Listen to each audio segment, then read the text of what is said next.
brought to you by Palvi Agrico. आता शेतीसाठी जे काही लागणार ते घरपोच मिळणार, तेही मोबाईलच्या एका क्लिकवर. की आम्ही जे वार्डात तयारी करत होतो त्याच वार्डात ते म्हणतात की तुमचा उमेदवार आमच्या चिन्हावर लढवू द्या.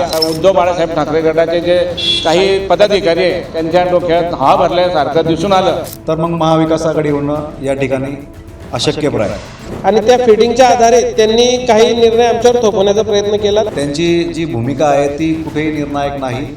त्यांच्याकडे निवडून येण्याची क्षमता असलेले कुठलेही गणित नाही. जळगावात आघाडीत बिघाडी झाल्याचं समोर आलंय. शिवसेना ठाकरे गट आणि राष्ट्रवादी शरद पवार गटात जागा वाटपाच्या फॉर्म्युल्यावर बैठक होती. या बैठकीत एकमत न झाल्यानं बैठक अर्धवट सोडून राष्ट्रवादी शरद पवार गटाच्या पदाधिकाऱ्यांनी बाहेर पडत थेट स्वबळावर निवडणूक लढवण्याची घोषणा केली आहे. काही दिवसापूर्वी महाविकास आघाडीच्या माध्यमातून 2 वेळा बैठका झालेल्या होत्या आणि तिच्यात समन्वयाप्रमाणे ते कोणी कोणता प्रभाग लढवायचा असं आमचं ठरलेलं होतं. त्यानुसार राष्ट्रवादी काँग्रेस शरदचंद्रजी पवारच्या माध्यमातून आम्ही आमच्या प्रभागात आमच्या पदाधिकाऱ्यांना कार्यकर्त्यांना या निवडणुकीला सामोरे जाण्यासाठी कामाला लावलेलं.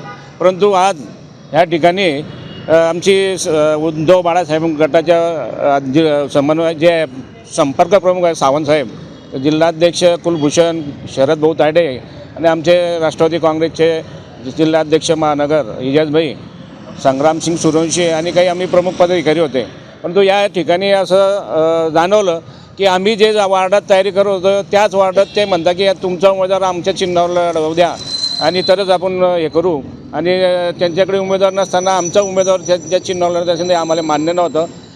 याच्यावरून आम्हाला असं दिसून येत होतं की उद्धव बाळासाहेब ठाकरे गटाचे जे काही पदाधिकारी आहे त्यांच्या डोक्यात हा भरल्यासारखं दिसून आलं किंवा आम्ही जे सांगू तेच तुम्हाला करावं लागेल हे आम्हाला मान्य नव्हतं.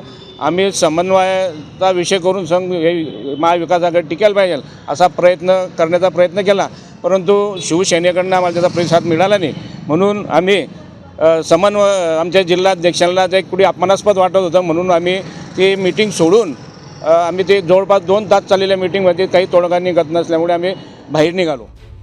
याचबरोबर राष्ट्रवादी शरद पवार गटाच्या पदाधिकाऱ्यांनी शिवसेना ठाकरे गटाचे संपर्क प्रमुख संजय सावंत यांच्यासह पदाधिकाऱ्यांवर आरोप करत टीका केली आहे.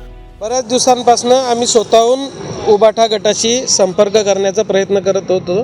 पण त्या ठिकाणी मागच्या मीटिंग झाल्यानंतर एक बराच काळ गॅप पडला. या ठिकाणी सावंतसाहेब पण बऱ्याच दिवसानंतर जळगाव दौऱ्यावर आले. मध्यंतरी त्यांना चुकीची फिडिंग त्या ठिकाणी झाली आणि त्या फिडिंगच्या आधारे त्यांनी काही निर्णय आमच्यावर थोपवण्याचा प्रयत्न केला. ते निर्णय ग्राउंड रिॲलिटीला धरून नव्हते आणि ते आम्हाला मान्य नव्हते. त्या ठिकाणी आम्हाला सन्मानजनक स्थिती वाटत नव्हती. एजाजभाईंनी सांगितल्याप्रमाणे लोकसभा विधानसभेला आम्ही त्यांना तुतारीची सीट मशालला दिली. याच ठिकाणी कार्यकर्त्यांच्या निवडणुकींमध्ये आम्ही तयारीला लागलेलो आहे. मागच्या काही मीटिंगमध्ये आम्ही ज्या चर्चा झाल्या त्या चर्चेला धरून पुढची चर्चा व्हायला पाहिजे. तर नवीनाने काही तिथं गोष्टी आल्या आणि आमच्या ज्या ठिकाणी तयारी चालू आहे त्याच ठिकाणी परत उभाटाही त्या ठिकाणी उमेदवार देण्याचा प्रयत्न करत होतं आणि आमचेच काही उमेदवार त्यांच्या चिन्हावर देण्याचा ते परस्पर प्रयत्न करत होते. तर अशा ठिकाणी आम्हाला वाटलं की आम्ही स्वतः पण जे उमेदवार त्यांच्याकडे पाठवलेले आता आम्ही ते स्वतः सोबत घेऊन स्वबळावर आम्ही आमची निवडणूक या ठिकाणी लढू. चर्चेची दारं बंद झालीत का? चर्चेची दारं नक्कीच बंद झालेली आहे कारण वेळ कमी आहे. तर दुसरीकडे शिवसेना ठाकरे गटानेही राष्ट्रवादीच्या पदाधिकाऱ्यांवर जागा वाटपात अतिरेक केल्याचा आरोप केलाय. ज्या ठिकाणच्या जागा आम्ही यापूर्वी लढलेलो आहे महानगरपालिकेवर, आमची मागच्या वेळेस सत्ता होती, महापौर होते, उपमहापौर होते, नगरसेवक होते. त्या दृष्टीने ज्या ठिकाणी विद्यमान नगरसेवक आमचे पक्षाचे निवडून आले होते त्या जागांच्या संदर्भात चर्चा करत असताना काही जागा या त्यांनी मागितल्या. परंतु त्या देणं शक्य नसल्याने आणि त्या ठिकाणी आमचे काही विद्यमान नगरसेवक आज रोजी काम करत असल्या ठिकाणी ज्या ठिकाणी आमचे तुल्यबळ उमेदवार आहेत ज्यांची निवडून येण्याची त्या ठिकाणी क्षमता आहे अशा जागा देखील त्या ठिकाणी त्यांनी मागण्याचा प्रयत्न केला. परंतु चर्चेअंती कुठलाही तोडगा या ठिकाणी निघालेला नाही, कुठलाही निर्णय या ठिकाणी झालेला नाही.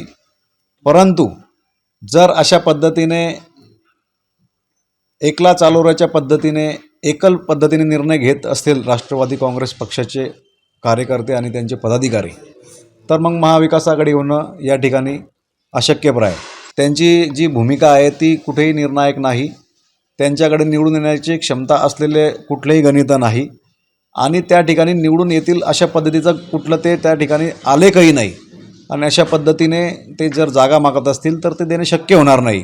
जर अशा पद्धतीने ज्या ठिकाणी निवडून येण्याची क्षमता ज्या उमेदवाराची असेल आणि त्या ठिकाणी जर माझा कार्यकर्ता, माझाच पक्षाचा माणूस आणि माझाच उमेदवार असला पाहिजे अशा पद्धतीची जर भूमिका असेल तर मग कशा पद्धतीने युती त्या ठिकाणी होईल किंवा आघाडी त्या ठिकाणी होईल.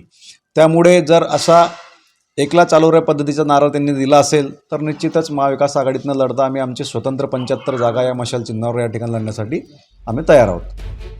दरम्यान दोन्ही पक्षांनी काँग्रेस आणि मनसेसोबत स्वतंत्रपणे चर्चा सुरू असल्याचंही जाहीर केलंय. निवडणुकीच्या तोंडावरच महाविकास आघाडीतील दोन्ही प्रमुख घटक पक्ष एकमेकांवर आरोप करत असल्याने आघाडीत बिघाडी झाल्याचं स्पष्ट चित्र सध्या दिसत आहे. विशेष म्हणजे दोन्ही गटाच्या पदाधिकाऱ्यांनी चर्चेची दारं बंद झाल्याचंही जाहीर केल्याने राजकीय वातावरण चांगलंच तापलंय. मनीष जोग सोबत मुंबई तक, ब्युरो रिपोर्ट, जळगाव.